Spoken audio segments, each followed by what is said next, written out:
What can you tell me about your brother, what you remember about him? Oh, I remember that he was a loving little sweet brother that used to pull me in the little red wagon. And he was the only brother and sister that I had. He was everything that I had. Everything you had? Everything. My brother, my sister, my aunt. We just, the two of us, until they took him away. Okay. And one day my mother said, we heard some noise in the kitchen, and she said that was Billy done running away trying to get home. I didn't understand what it meant at that moment. So a couple of days later, Mr. Wallace Gadley was a truant officer. He came out, and he hadn't died right then, but then he come back, and that's when he told Mother that he had expired, and Mother said they beat him to death. How did your mom know that? How did she know that they had beat him to death? I imagine her mom told her they beat him to death because he was running away in there, and every time he run away, they must have whooped him. And she assumed that whatever condition they tried to say, it came from the beating. And can you tell me a little bit about when you were growing up, you said Billy was everything to you. That was everything I ever had in my life. After that, it was over for me. It was over.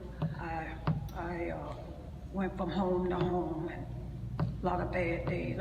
Some things I don't always care to discuss. Right. And it was up, down. After Billy died, Mother died right up. Didn't live long behind Billy. What happened to your mom? She died, I guess she grieved too or something, I imagine. I don't know. You know, by me being a little girl back there, you didn't ask grown people what was the problem. Right. All I know is she expired. Right. But it wasn't long after Billy. It might have been maybe 8 months, 7 months, something of that nature. But she passed away right after him. Did you and your mom, when Billy was at the school, did you ever get a chance to visit him before he passed away? No, I did not. No. My mother, I think my mother might have been a little sick or something. I don't know, but we never went up there. To see him. Now I saw the death certificate. I think says that what he died of supposedly. Had you ever heard your mother say that he had anything wrong with his kidneys? That's what they say. That's what they say happened to him. But she said they beat him to death. That's what she said. They come from the beatings, whatever the kidney problem came. It was the beatings. That's all she ever told me. Did they ever tell you where your brother was buried at the school or anything like that? No, they never told me anything like that. Never. I never know nothing until I saw it on TV I said, that's where my brother was. And they said they was digging up bodies. So I contacted her at Washington, and she went to looking into it for me. She just knew I wasn't crazy. So a lot of people thought I was losing my mind because it'd been so long. But I know I had saw it on TV, so I said, my brother in that number. Now, when did you find out that it was in fact Billy, that was the remains of Billy were up there? Dr. Aaron, she called me, I believe it was in April or May, and she told me they had identified his remains. They had found him. Okay, and I think I saw in one of the articles that she had identified 14 different bodies. Out of the 55 that had been dug up, they found 14, and one of them was Billy. One of them was Billy. Oh.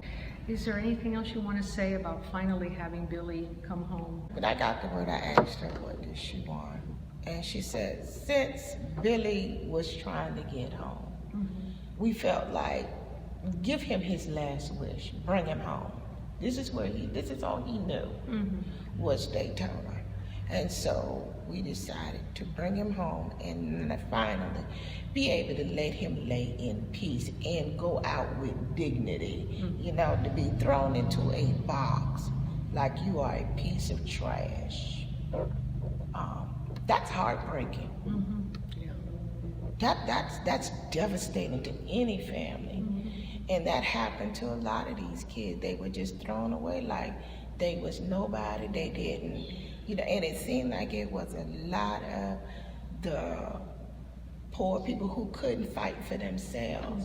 So the system took advantage of that. And they just figured, there was gonna be nobody cared about them. So it didn't matter. Most of these parents wasn't able to go see their kids. They didn't have transportation. And from the research that I recorded from this, even if you tried to go there to see, you wasn't going to be able to see them if the people who was running the system didn't allow you to see them. So that was just going to be a trip in vain. Yeah. So you have these children who have no hope. They have nobody to look out for them or to speak for them. And so they're thrown away like trash. So for us to be able to bring him home and lay him at peace and give her some final closure, you know, now she knows, okay, I brought him home. At least I fulfilled my part of bringing him to closure. That's true. Tell me how you feel about finally learning that your brother was identified, and then the fact that you could actually get his remains. What does that feel like for you? It's just, I don't know what to say. I just don't know why. A lot of unanswered questions. Why? How could you just beat him? It just wasn't kidneys alone. The guy told us that he begged him not to go run no more because the second time they had beat him.